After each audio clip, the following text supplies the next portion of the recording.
All right, let's do question number 41 here. So 41 is a half-life problem. And we did some half-life problems. We're going to do this one a little bit differently. There's not really a math equation I want you to know for a question like this, and you'll see why. So this one just says the half-life of bismuth 214, that's an isotope of bismuth, is 20 minutes. So remember that what a half-life means is that after a certain amount of time, the half-life time, in this case 20 minutes, whatever the sample size is, half of that sample will be something else. It will have decayed into some other substance, leaving half of the original sample behind. Okay, and so that's all you got to know for half-lives here. So the question is, if 150 milligrams of bismuth 214 exist at 7 o'clock a.m., what time approximately would there be 2.34 milligrams of bismuth 214 remaining? So this one, you're going to see something like this, and I would suggest a strategy just be that you logic this thing out, and so basically we're gonna the numbers here, the 150 and the 2.34, those are gonna behave themselves pretty well here, and 2.34 is gonna be a number of half-lives away from 150, and you'll see what I mean here in a second. So here's how you should approach this. I would say, think about it in these kind of terms. We have 150 milligrams of bismuth to begin with. So just ask yourself the question, after 20 minutes, how much of that original 150 is going to remain? And if we think about it in these terms, we can just divide that 150 in half, and that will be the remaining portion of bismuth after one half-life. So I'm just gonna go 150 divided by 2, and that gives us 75 milligrams. Okay, so 75 milligrams. And remember that this happened over the course of 20 minutes, okay? All right, so if we are kind of thinking about the problem, we would say, okay, it's 7 a.m. when we have 150 milligrams. 20 minutes have gone by, so at 7:20, there are 75 milligrams left over, right? Another half-life is going to take place here, another 20-minute period, and we're going to divide that 75 in half as well. And at that point, 37.5 milligrams remain. Okay, and so now 40 minutes have gone by, and that covers 2 half-life periods. So at 7:40 in the morning, we now have only 37.5 milligrams of bismuth left over. Another half-life, if we think about another 20-minute period, let's divide that 37.5 by 2, cut that in half, and that's 18.75. That's 18.75 milligrams remaining. So 3 20-minute half-lives have gone by. That's an hour. So now at 8 o'clock, there are 18.75 milligrams left. Let's take it down another half-life here, because really, remember, we're targeting this number here, 2.34, and we're gonna land on it here eventually. So after another 20-minute half-life, 20-minute half-life, that 18.75 gets cut in half over that time period, and we got 9.375. Okay, not quite to the 2.34, but let's take it another half-life time, another 20 minutes. Divide that by 2, and that's 4.6. I'm going to call that 4.69.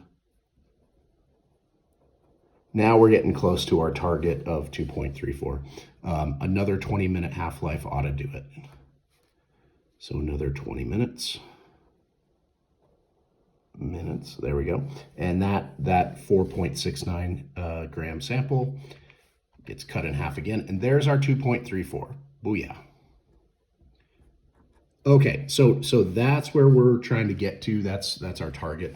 And now we just have to see how much time has gone by and then see how far that is away from 7 o'clock a.m. So 20, 40, 60, that's an hour. That's 20, 40, 60, that's another hour. 2 hours beyond 7 o'clock a.m. is about 9 o'clock a.m., right? Boom. Easy, easy money. Logic that one out. All right. 42. Okay, so this is where we're looking at alpha decay. So this is we're basically saying that this platinum atom has emitted an alpha particle, and it's possible you're going to see an alpha particle, which in class we made look like this with the alpha symbol, but it's possible that you're going to see that as the helium symbol, just because, I mean, essentially it is a helium atom. It's got 2 protons and a mass of 4, which is essentially a helium atom. But so both of these are the same thing. So let's just see basically what would be there where the question mark is. So remember that this is just a game of conservation of mass, really. I mean, the number that's going to be here and here, and then the symbol that's going to go right here, the numbers all add up to make that number and that number. So 4 plus some number here is going to give us 175. And so that number is going to be 171, right? 171 and 4 gives us 175, yeah. And then whatever, 2 plus that number is going to give us 78. And so that bottom number is going to be 76, right? And it's this number here, the 76, remember, that's the atomic number, and it's that number that is going to dictate what symbol you use here. And so let's just take a peek at our periodic table. Who is element number 76?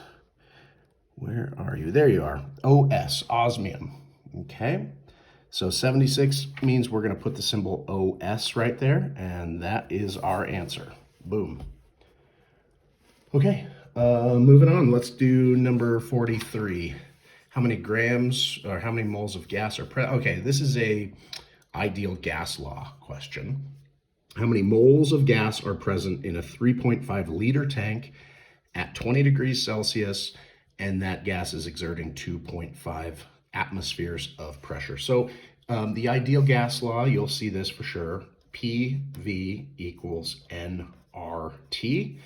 Remember what those variables are. This one's pressure, volume, and remember that pressure must be in atmospheres. It doesn't have to be, but for us, we learned that we should put it in atmospheres if it's not. It's in atmospheres here, which is nice. Volume, this really needs to be in liters. The R, remember that this value here is a constant value, 0.0821. And you can look back at your notes to see where that number comes from if you want to. And T is our temperature, and it must be in Kelvin, right? So this number is totally dependent on using these particular units for pressure, volume, and temperature.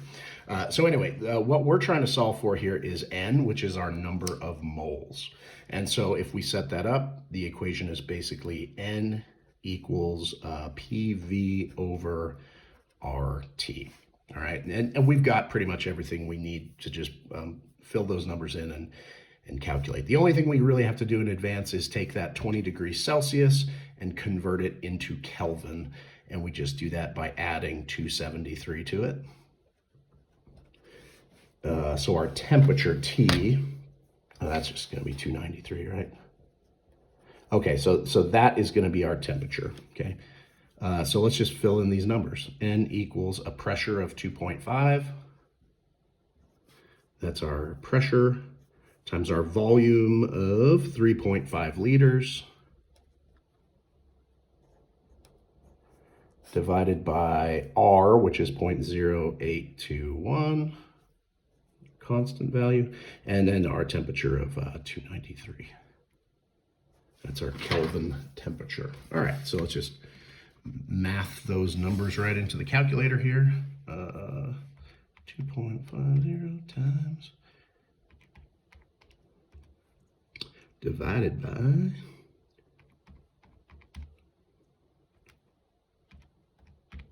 and that answer is 0.3637. Let's see, how many numbers? Let's use three numbers, 0.364. And remember, we're solving for how many moles of gas, and that's 3.64. All right, number 44. Excuse me. Number 44, hydrogen bonding. Yeah. So hydrogen bonding is a very strong attraction between two separate molecules based on one atom of hydrogen bonded to either nitrogen, oxygen, or fluorine within the molecule. Which of these molecules would hydrogen bond to a similar molecule? So the connection we're really looking for here, and this is in your notes too from back when, we're looking for a molecule that has some kind of a connection to hydrogen that also includes one of these three elements, nitrogen, oxygen, or fluorine. And if you recall, the reason here is that these are the three most electronegative elements on the periodic table, and so they are, especially fluorine, and they all are, but fluorine especially, they are just dragging the electron from hydrogen over to fill, to make themselves feel more stable, and it leaves hydrogen just feeling super positive. It is a covalent bond, but it's about as close to being ionic as you could make it. So anyway, we're just looking for it. We're looking for a molecule that includes one of these three connections here, and it's not that one, and it's not that one. It is this one, and there it is, right? That's what we're looking for. That just means that if we had another molecule like this, where like I can try to draw this out. O and then C and then C. So here's like another molecule that's just the same. That just means that there would be a really strong attraction toward this other molecule. So anyway, look for the partnership between one of these three guys. Okay, 45. What is the volume of hydrochloric acid needed to make 45 milliliters of diluted 1.5 molar acid? Okay, so this is where we have like essentially a problem like this. M1V1 equals M2V2. This is the dilution equation that we've used, where we've got our initial molarity and our initial volume, and our final molarity and our final volume. So basically we're taking a very strong acid that we have a bunch of, evidently, and we're going to use some of it to make a small quantity of diluted acid. So let's just fill some numbers in here. These guys here, these are the initial values that we're going to use with the strong acid here. So what we're really solving for is this variable, okay? 8.5 molar times V1, and I'll explain this here, equals molarity of 1.5. And a volume we want to make is 45. So basically we're just trying to solve for like how much volume, what volume of this strong acid do we need to make this new solution. And so we just solve for V1 by setting it equal like this. We're going to divide both sides essentially by 8.5, which ends up looking like 1.5 times 45. Oops, sorry. Divided by 8.5. And let's just pump those through the calculator here.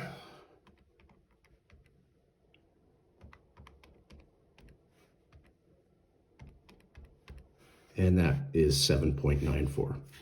I'm just going to call it 7.9. And that's a volume in milliliters. So we would essentially, to make that 45 milliliter solution that we want to make, we would get almost 8 milliliters of that strong acid, and then the rest of that 45 milliliter solution would just be water. So that's how you do it.